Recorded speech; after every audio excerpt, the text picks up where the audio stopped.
Hi guys, இனி நம்ம movie ரிவ்யூவில் ஹே பல்வந்த் படத்தோடைய ரிவ்யூ தான் பார்க்க போகிறோம். இந்த படம் C5ல் தமிழ் டபுளில் அவைலபிளாக இருக்குது. மறக்காம செக் அவுட் பண்ணி பாருங்கள்.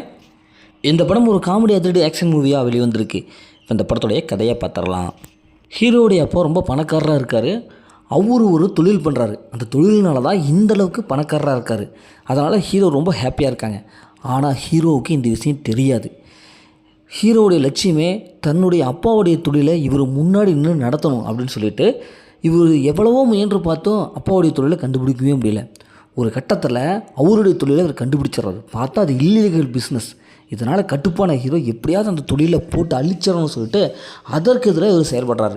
இப்போ இறுதியில் அப்பாவுடைய தொழிலை இவர் அழிச்சாரா இல்லையா, இறுதியில் ஹீரோவுக்கு என்ன ஆச்சு அப்படிங்கிறது தான் இந்த படத்துடைய கதை. இந்த படத்தோட பாசிட்டிவ்னு பார்த்தாவே அது நடிச்சு எல்லாமே சூப்பராக பர்ஃபார்ம் பண்ணியிருக்காங்க. குறிப்பாக ஹீரோடைய ஆக்டிங் நல்லாவே இருக்குது. ஹீரோயினுடைய கெமிஸ்ட்ரி நல்லா ஒர்க் அவுட் ஆகுது. ஃபஸ்ட் ஹாஃப் நல்லாவே இருக்குது. படத்தில் காமெடி நல்லாவே எடுபட்டுருக்கு. ஃபஸ்ட் ஹாஃப் ஃபுல்லாக ஸ்க்ரீனில் பொறுத்தளவுக்கு நல்லாவே கொண்டு போகிறாங்க. படத்தோடைய பிஜிஎம் பொறுத்தளவுக்கு நல்லாவே இருக்குது. அதாவது தமிழ் டபுள் வாய்ஸ் நல்லாவே தமிழ் டப்பிங் கொடுத்துருக்காங்க. அதேமாதிரி சினிமோட்டோகிராஃபி சூப்பரான ஒரு சில ஃபட்டை கொடுத்துருக்காங்க. குறிப்பாக ஹீரோவுடைய அந்த பர்ஃபார்மன்ஸ் நல்லாவே இருக்குங்க.